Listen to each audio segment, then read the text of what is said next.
Hello everyone.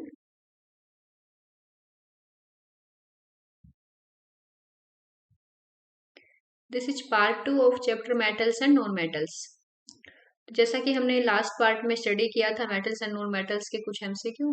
बच्चों ये last part है आपके टर्म वन का। तो आई होप कि आपने सारी वीडियोस देख ली होंगी and it will be helpful for you. तो this is second part of metals and non metals. Let's start. तो कुछ एमसीक्यू हम वहां पर डिस्कस कर चुके हैं, कुछ अब करते हैं। विच of the following non metal is lustrous? देखो नॉन मेटल्स लस्ट्रस नहीं होते, लस्ट्रस नहीं होते, but there is one exception. एक नॉन मेटल है जो कैसा है, लस्ट्रस है। लस्ट्रस कौन से होते हैं? मेटल्स।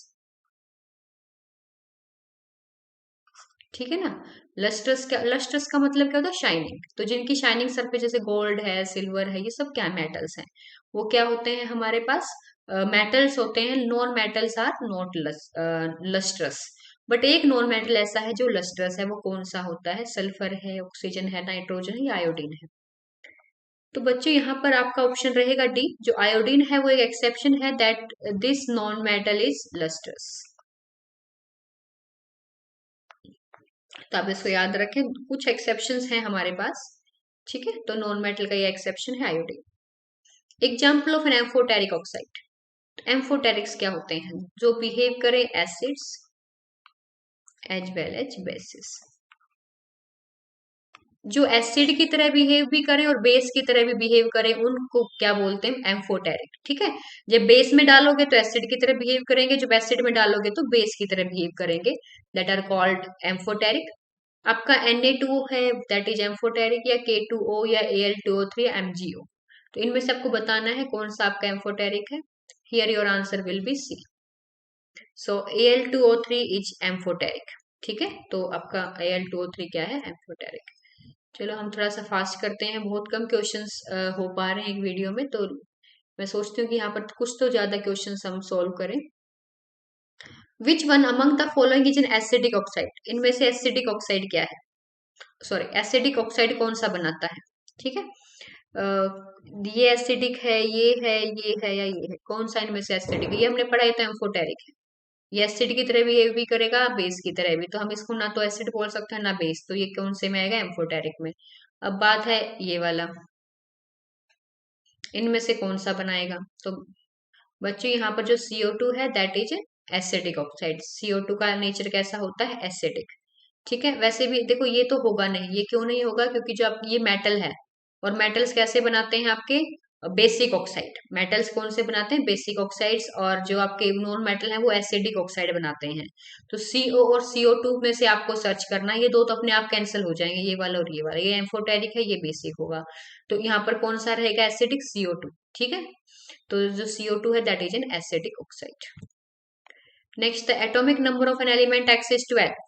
अगर आपके पास एक्स का एटॉमिक नंबर 12 है, तो कौन सा एलिमेंट है? पहले तो हमें सर्च करना है।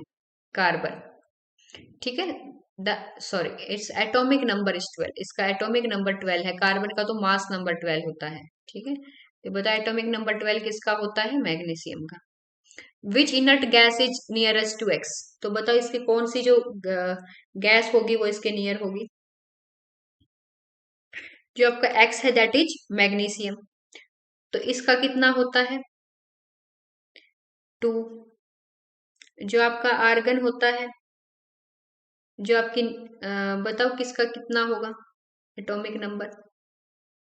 तो इसके नियरेस्ट कौन सी होगी?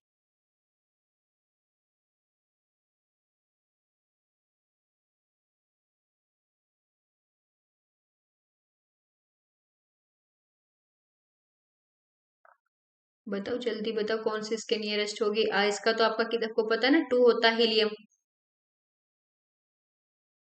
आर्गन 18 होता है, नियोन 10 होता है। ठीक है ना। तो जब क्रिप्टॉन है वो 36 होता है। तो बताओ इनमें से कौन सी atomic number of an element X is 12, which inert gas is nearest to X? तो कौन सी इसके नियरेस्ट होगी? तो it's nearest gas will be neon. ठीक है ना। अगर इसमें पूछा जाए ना कि इससे ज्यादा वाली नियरेस्ट कौन सी होगी, तो आपकी आर्गन आएगी।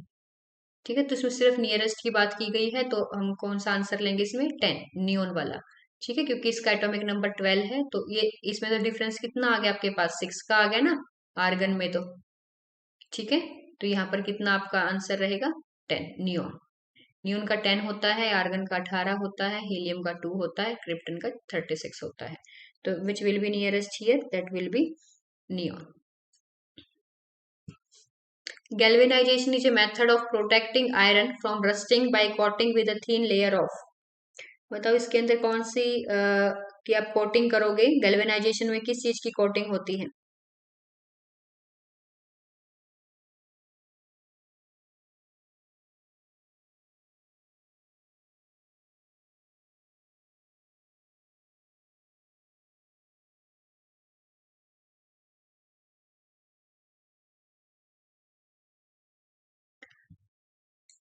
वैसे बच्चों हम इसमें एक और पॉइंट कंसीडर कर सकते हैं। देखो इसका जो एटॉमिक नंबर होता है नियोन का, दैट इज 28। ठीक है, जो आपके पास हमारे, अब ये नियोन हो गई। अब मैग्नीशियम, मैग्नीशियम का हो गया 282। अब जो आपकी आर्गन आएगी ना वो क्या होगी, 288। तो इसके अंदर ये नियरेस्ट हम आर्गन को भी ले सकते हैं इस केस में। आर्गन को क्यों ले सकते हैं, क्योंकि इसके अंदर सेम नंबर ऑफ ऑर्बिट्स हैं। ठीक है ना, सेम नंबर ऑफ ऑर्बिट। इसमें तो 2 8 दो ही है, इसमें क्या है 3। तो इसी के जब हम इसी पीरियड में आगे चलते हैं तो हमारी कौन सी गैस आती है, आर्गन आती है। ठीक है, तो नियरेस्ट कौन सी होगी इस केस में, आर्गन। वो हम किस बेस पे लेंगे, क्योंकि भाई इसमें 282 है, 288 है, तो सेम पीरियड की बात है। इसी मैग्नीशियम के पीरियड में ही कौन सी आपकी गैस आती है, आर्गन आती है। ठीक है, तो वैसे अगर नियरेस्ट आप बताना चाहें तो इसे स्पेसिफाई नहीं अच्छे से, इसमें बताना चाहिए कि आपको नियरेस्ट किस वे से बताना है। ठीक है, अगर सिर्फ एटॉमिक नंबर की बात हो तो वो नियोन रहेगी। अगर आपको ऑर्बिट के बारे में अगर हम बात करें तो that can be argon also. ठीक है, तो अगर हम सेम ऑर्बिट की बात करें तो हम क्या ले सकते हैं, इसमें आर्गन भी ले सकते हैं, बट इसमें यहाँ पे कंप्लीटली अच्छे से डिफाइन नहीं है। चलो मूव करते हैं, तो मुझे ध्यान आ गया तो मैंने आपको बता दिया। Galvanization is a method of protecting iron from rusting by coating with a thin layer of. तो बताओ इसमें किसकी थिन लेयर होती है बच्चों, इसमें एल्यूमिनियम की थिन लेयर होती है। ठीक है, तो ये कोई क्वेश्चन डिस्कस करने का नहीं है, तो आगे बढ़ते हैं। तो यहाँ पर थिन लेयर किसकी रहेगी, एल्यूमी ओ सॉरी, ये क्या है आपका, गैल्वेनाइजेशन। तो गैल्वेनाइजेशन के अंदर तो किसकी लेयर होती है, sorry not aluminium, it will B zinc. तो किसकी लेयर रहेगी यहाँ पर, जिंक की कोटिंग रहेगी। ठीक है, तो next, sorry for that, aluminium नहीं होता गैल्वेनाइजेशन में। An element X is soft, X कैसा है, सॉफ्ट है, and can be cut with a knife, और किससे काटा जा सकता है, नाइफ से। This is very reactive to air and can not be capped open in air, और हम उसको ओपन नहीं रख सकते एयर में। It reacts vigorously with water, identify the element. देखो मेटल और सॉफ्ट, आपको इतनी ही बात याद रखनी है।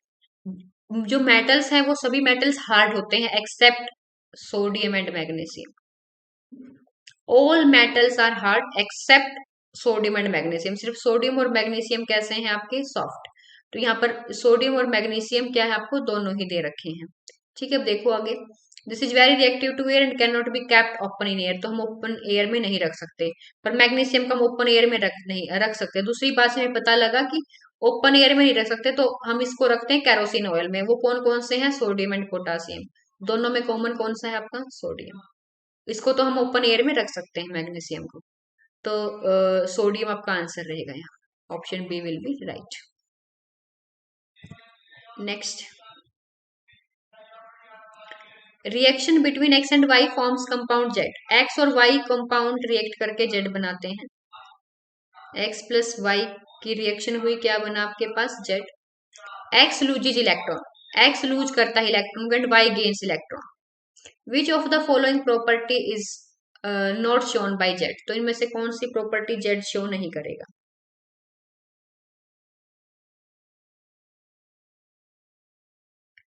एक्स लूजेज इलेक्ट्रॉन, लूज करता है, इसके ऊपर पॉजिटिव आएगा। वाई गेन करता है।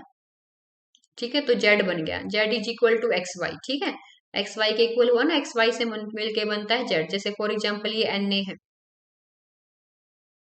और ये सी एल है, तो क्या बनाएंगे एन ए सी एल, क्योंकि एन ए के ऊपर पॉजिटिव चार्ज होता है, सी एल के ऊपर नेगेटिव। तो एक क्या कर रहा है, लूज कर रहा है, वाई क्या कर रहा है, गेन। तो आपके पास जेड बन गया, that is N A C L. तो which of the following properties not shown by Z, बताओ कौन सी प्रॉपर्टी जेड शो नहीं करेगा। ये कैसा बॉन्ड बना है, आयनिक। और आयनिक बॉन्ड का कैसा होता है, हाई मेल्टिंग पॉइंट होता है और लो मेल्ट, सॉरी, तो कौन सा high melting point, low melting point, conduct electricity in molten state, occurs as solid. बताओ कौन सी इनमें से property is not shown by Z, कौन सी शो नहीं की जाएगी।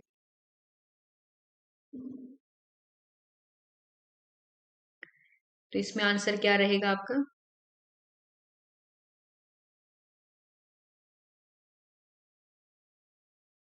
देखो अकर्स एज सॉलिड, अगर मैं ये एग्जांपल लेती हूँ आपका Na और Cl, तो इसमें क्या रहेगा आपका NaCl, तो ये क्या कर रहा है,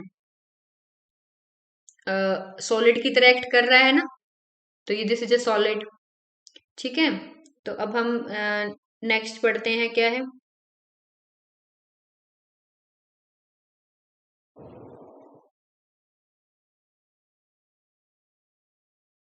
जी, मैंने अभी आपको बताया, जो आपके पास इसका जो मेल्टिंग पॉइंट है वो कैसा, आयनिक है, तो आयनिक का मेल्टिंग पॉइंट क्या होगा, हाई होगा। यहाँ पर ना एक गलत दे रखा है शायद से ना, ये लो, यहाँ पर दोनों ऑप्शन सेम नहीं आएंगे, तो इसका हाई मेल्टिंग पॉइंट होता है। तो अभी conducts electricity in molten state, तो ये भी गलत हुआ। अगर आयनिक कंपाउंड का क्या होता है, हाई मेल्टिंग पॉइंट होता है, तो ये वाली प्रॉपर्टी शो नहीं करनी चाहिए, कि तो करेगा इन दोनों में से। Conducts electricity in molten state, तो मोल्टन स्टेट में अगर NaCl के अंदर हम पानी मिला दे, तो उसको इलेक्ट्रिसिटी क्या होनी चाहिए, कंडक्ट करनी चाहिए। यहाँ पर ऑप्शन बी। पर देखो मेल्ट जो हम करते हैं ना, conduct electricity in molten state, पर यहाँ पर एक केस और भी हो सकता है। वो क्या हो सकता है, क्योंकि इसका मेल्टिंग पॉइंट बहुत हाई है, तो हम इसको मेल्ट नहीं कर सकते, इसलिए भी कई बार हम ये गलत लगा देते हैं। पर देखो conduct electricity in molten state, पर हम अगर इसके अंदर वाटर डाल दें, तो ये मेल्ट हो जाता है ना हमारा, तो क्या बनेगा, वहां पर आयंस होंगे ना, कि जो सोल्ट वाटर, सोल्टी वाटर होता है, उसमें तो इलेक्ट्रिसिटी कंडक्ट करती है। ठीक है, तो यहाँ पर क्या रहेगा, इनमें से तो एक ही ठीक हो सकता है, तो ये क्या रहेगा आपका, गलत है, लो मेल्टिंग पॉइंट, क्योंकि जो आयनिक कंपाउंड्स है उनका मेल्टिंग पॉइंट क्या होता है, हाई होता है। और आपके ऑप्शन क्या है यहाँ पर, ठीक है। The electronic configuration of three elements, तीन एलिमेंट्स का इलेक्ट्रॉनिक कॉन्फ़िगरेशन दे रखा है आपको, टू। इलेक्ट्रॉनिक कॉन्फ़िगरेशन टू है, तो इसका मतलब आपके पास कौन सा एलिमेंट है, ये हीलियम हुआ। 287, इसका मतलब क्या है, आपके पास क्लोरीन है। 17 हो गया ना, ये आपके पास 12 है, 12 है तो मैग्नीशियम है। विच of the following is correct, तो कौन सा करेक्ट है, एक्स इज ए मेटल, ये तो आपकी कैसी है, वो नोबल गैस है, करेक्ट नहीं है। वाई इज ए मेटल, ये तो नॉन मेटल है। Z is a non metal, Z, Z तो मेटल है, magnesium is a metal.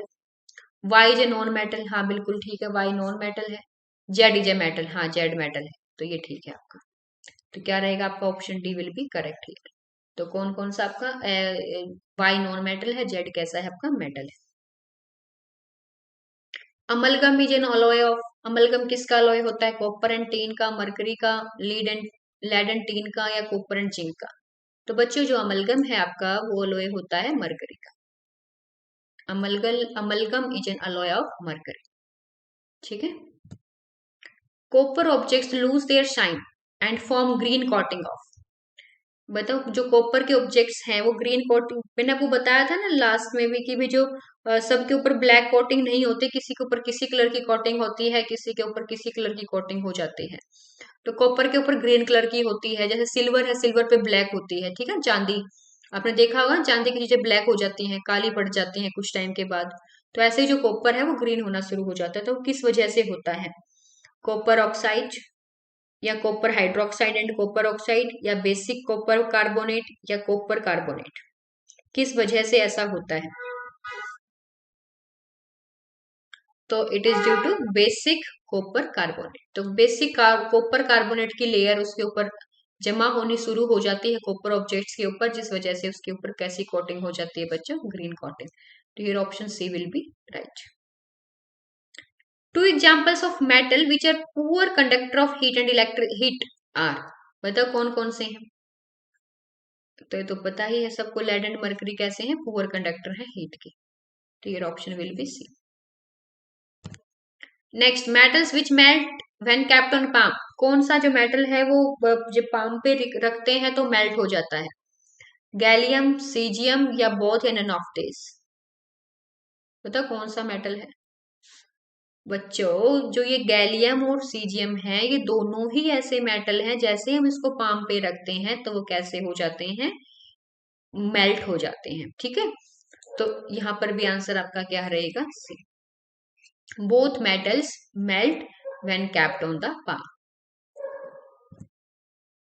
Metals can form positive ions by, बताओ मेटल्स कैसे पॉजिटिव आयंस बनाते हैं? देखो अभी मैं आपको बताऊं, हम सोडियम लेते हैं, एक में क्लोरीन ले लो, सोडियम है 281, ठीक है। जब ये एक इलेक्ट्रॉन को दे देगा और 28 बना देगा तो हम इसको लिखते हैं Na पॉजिटिव। Na पॉजिटिव के पास कितना होता है कॉन्फ़िगरेशन, 28, मतलब इसने एक इलेक्ट्रॉन दे दिया, डोनेट कर दिया, मतलब लूज कर दिया। ठीक है, मतलब कैसे बना, Na प्लस, सॉरी,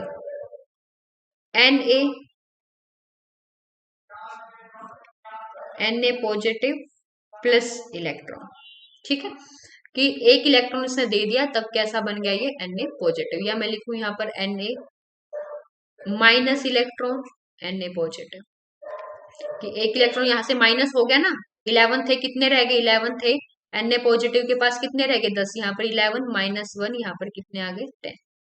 ठीक है, तो क्लोरीन में क्या होगा, क्लोरीन लेता है, क्लोरीन गेन करता है, नेगेटिव गेन करता है, तो उसके पास क्या होगा, वो क्या करेगा, गेन। जैसे क्लोरीन है, ये आएगा क्लोरीन प्लस इलेक्ट्रॉन, तब आपका क्लोरीन माइनस बनेगा। यहाँ पर माइनस इलेक्ट्रॉन हो रहा है, यहाँ पे प्लस इलेक्ट्रॉन होगा। तो जो मेटल्स है can form positive ion by losing electron, lose करके पॉजिटिव चार्ज आता है, गेन करके नेगेटिव आता है। A metal which burns in air with dazzling white flame is, कौन सा है वो, मैग्नीशियम। तो याद रखें, जो एक मेटल है विच बर्न्स इन एयर, जो एयर में बर्न होता है विद डेजलिंग व्हाइट फ्लेम के साथ, that is magnesium. Each an allotrope of carbon is the hardest natural substance, पहले तो आपको पता होना चाहिए कि एलोट्रॉप कौन कौन से हैं आपके कार्बन के।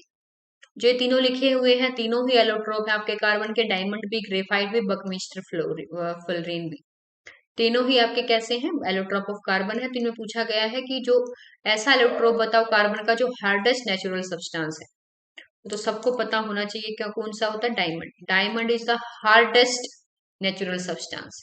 ठीक है, तो आपका जो कार्बन है वो हार्डेस्ट नेचुरल सब्सटेंस है।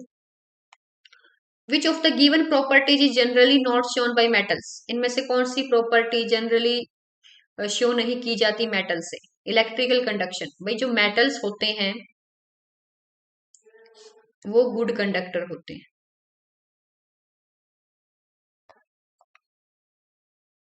ठीक है, तो ये तो शो की जाती है।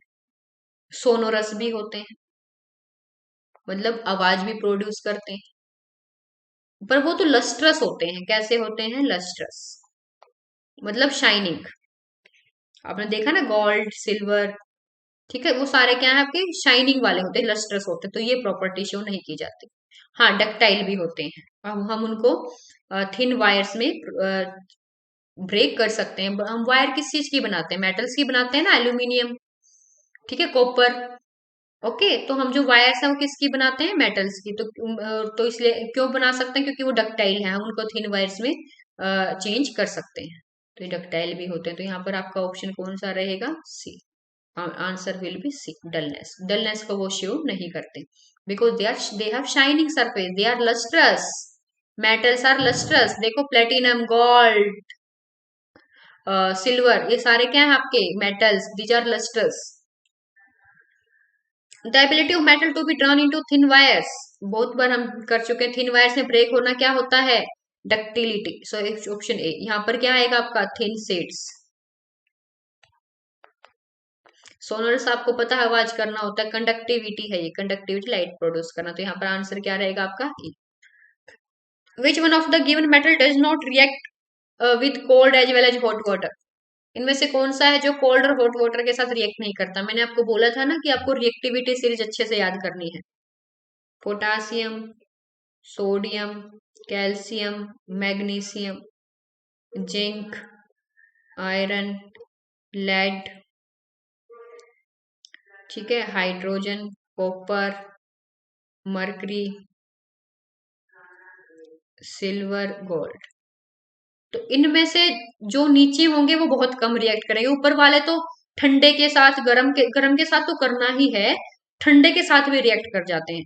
ठीक है, इनमें से जो कुछ है ये तो क्या करते हैं, कोल्ड के साथ। इनसे आगे वाले हमारे पास किसके साथ करते हैं, थोड़े से वार्म या हॉट के साथ, और ये वाले किसी के साथ रिएक्ट नहीं करते। ठीक है, तो कौन सा है इनमें से जो डज नॉट रिएक्ट? तो अब देखो,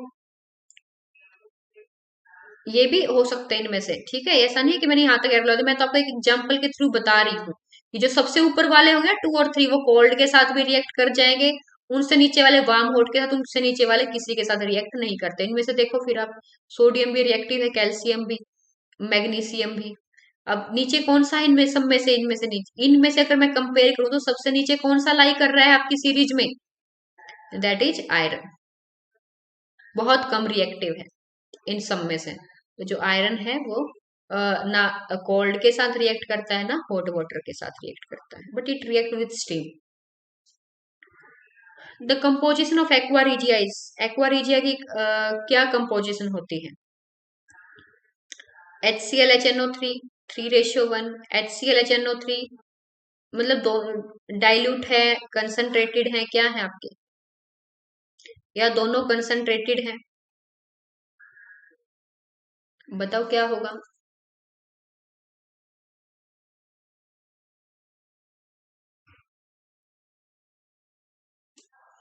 तो the composition of aqua regia is concentrated HCl and concentrated HNO3 in the ratio of 3:1. तो your option C will be correct. Which of the following metal exists in its native state in nature? कौन सा native state में होता है? Copper reactive है, zinc भी reactive है, silver and gold, silver and gold, तभी तो हम उनको यूज करते हैं ना, गोल्ड के और सिल्वर के आइटम्स बनाते हैं ना, हम पहनते हैं। ठीक है ना, तो ज्वेलरी के लिए यूज किए जाते हैं, ज्वेलरीज बनाने के लिए कौन से, सिल्वर एंड गोल्ड के, क्योंकि वो बहुत कम रिएक्टिव है। ठीक है, यहाँ पर option B and D correct है, तो option C will be correct. अगर वो रिएक्टिव हो जाएंगे तो हम इतने पैसे थोड़ी डालेंगे, अगर वो बहुत ज्यादा रिएक्टिव हो सिल्वर गोल्ड तो बहुत जल्दी खराब हो जाएंगे, पानी लगते ही सारी चीजें खराब हो जाएंगी। पर देखो चांदी हो जाती है ना आपकी सिल्वर, क्योंकि सिल्वर इससे तभी तो सस्ती है, गोल्ड नहीं होता। गोल्ड पानी में आप कितने दिन भी रखो पर खराब नहीं होता, क्योंकि वो बहुत कम रिएक्टिव है। ठीक है, तो ऑलमोस्ट अनरिएक्टिव ही है। तो बट सिल्वर फिर भी रिएक्ट कर जाती है, इसलिए उसके ऊपर जो ब्लैक ब्लैक आ जाती है जब एयर में वो एक्सपोज होता है तो। ठीक है, वो Ag2S हमने पढ़ा था ना, सिल्वर सल्फाइड की लेयर उसके ऊपर जमनी शुरू हो जाती है। तो यहाँ पर फिर भी इन दोनों औरों से कंपैरिजन में हमें ये नेटिव स्टेट में ही मिलते हैं, क्योंकि बहुत कम रिएक्टिव है। ऐसा नहीं है कि भाई एकदम एयर में आए तभी रिएक्ट कर गई। सिल्वर भी ऐसा नहीं है, सिल्वर भी बहुत टाइम के बाद रिएक्ट करता है, जब बहुत टाइम तक, लंबे समय तक वो एयर के कांटेक्ट में रहे तब उसके ऊपर कोटिंग होनी शुरू होती है। ठीक है, तो ये नेटिव स्टेट में मिलते हैं हमें। Stainless steel is very useful material for our life, बिल्कुल ठीक बात है। In stainless steel iron is mixed में, तो आयरन को किसके साथ मिक्स किया जाता है स्टेनलेस स्टील बनाने में? तो ये तो एक अलॉय है, तो इसमें तो कोई डिस्कशन की बात ही नहीं, निकल और क्रोमियम। जो हम स्टेनलेस स्टील बनाते हैं तो हम आयरन के अंदर क्या मिक्स करते हैं, निकल and chromium. Which one of the given four metals would be displaced from the solution of its salts by other three metals? तो इनमें से कौन सा मेटल डिस्प्लेस किया जाता है बाय अदर थ्री मेटल्स? मतलब मैं एक शॉट ले लूं तो उसको सारे डिस्प्लेस कर दें। मैंने ले लिया एक मैं लेती हूं MgCl2, एक AgCl2, AgCl, ZnCl2 और CuCl2। अब मुझे बताओ इनमें से कौन से को सारे डिस्प्लेस कर दें? अगर मैं MgCl2 ले लूं, क्या उसको Ag डिस्प्लेस कर सकता है? नहीं कर सकता, तो रिएक्टिविटी सीरीज में मैग्नीशियम के नीचे है। क्या जिंक कर सकता है, कॉपर कर सकता है? नहीं, क्योंकि मैग्नीशियम सबसे ऊपर है सीरीज में, नहीं पॉसिबल। ये क्या है आपके पास? सिल्वर। सिल्वर तो नीचे है, मैग्नीशियम सिल्वर तो बिल्कुल लास्ट सेकंड है, यहाँ पर सिल्वर, यहाँ पर गोल्ड, और सारे से ऊपर हैं। मैग्नीशियम भी डिस्प्लेस कर सकता है इस सॉल्ट को, क्योंकि ये उससे ऊपर है। जिंक भी कर सकता है, कॉपर भी कर सकता है, तो ये है ना, सारी रिएक्टिविटी सीरीज में उससे ऊपर है ना। अभी हमने रिएक्टिविटी सीरीज देखी थी, देखो ये है आपका सिल्वर, सारे ही कॉपर भी, मैग्नीशियम भी, जिंक भी, सारे क्या है उससे ऊपर है, तो इसको सारे क्या कर सकते हैं? डिस्प्लेस। पर ये जिंक है, अब मैग्नीशियम तो इससे ऊपर है, इसको डिस्प्लेस कर देगा, बट ये तो उससे नीचे है ना, ये उसको डिस्प्लेस कर ही नहीं सकता, ना जिंक को कर सकता ना कॉपर को कर सकता। तो एक ये सोल्ट ऐसा है सिल्वर का, जिसको अदर थ्री मेटल्स क्या कर सकते हैं? डिस्प्लेस कर सकते हैं। सो हियर आपका आप आंसर क्या रहेगा? Silver. An electrolytic cell consist of, क्या कंसिस्ट करता है आपका इलेक्ट्रोलिटिक सेल? पहले आप बताओ, एन, ये बहुत कंफ्यूजन क्रिएट करते हैं। एन चार चीजें हैं, एनायन, कैटायन, कैथोड, एनोड। आपको याद रखना है कैटायन पॉजिटिव होते हैं, एनायन नेगेटिव, बस ये दो चीजें याद रखनी है, कैटायन पॉजिटिव, एनायन नेगेटिव। अब इनसे अपोजिट, कैटायन से क्या बना? कैथोड, तो इसके ऊपर नेगेटिव होगा। एनायन से क्या बना? एनोड, तो इसके ऊपर पॉजिटिव। ठीक है, आपको क्या याद रखना है? एनायन और कैटायन। Okay, anion negative. वैसे भी आपको याद रख सकते हो, जैसे हम इंग्लिश में जब किसी वर्ड के आगे ए लगा देते हैं तो उसका मतलब क्या हो जाता है? नेगेटिव सेंस बन जाती है ना, या नहीं? अगर किसी चीज के आगे हम ए लगा दें, बहुत सारी चीजों के आगे, तो वो क्या क्या सेंस देता है? नेगेटिव की सेंस देता है, नहीं देता है? तो इसलिए एनायन का मतलब नेगेटिव, तो कैटायन ऑटोमेटिकली पॉजिटिव हो गया। तो अब ये उनके अपोजिट होंगे, एनायन नेगेटिव है तो एनोड पॉजिटिव, कैटायन पॉजिटिव है तो कैथोड नेगेटिव। तो देखो, electrolytic cell consist of positively charge cathode, cathode positively charge बोल रहे हैं, गलत।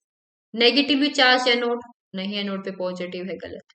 पॉजिटिवली चार्ज एनोड, हाँ, positively charge anode, and negatively charge cathode, yes, बिल्कुल ठीक बात। ठीक है, तो यहाँ पर क्या आपके सी और डी ठीक है, तो C and D, option B is correct है। समझ में आया? तो ये हमने बच्चों बहुत सारे एमसीक्यू यहाँ पर डिस्कस किए। तो यहाँ पर आपका पार्ट 2 फिनिश होता है, और आपके इसके साथ साथ आपका सिलेबस भी फिनिश होता है। और अगर फिर भी आपको कोई डाउट है तो आप पूछ सकते हैं, अगर आप कोई और वीडियो चाहते हैं तो उसके लिए भी आप कमेंट सेक्शन में मैसेज कर सकते हैं। Thank you and all the best for your exams.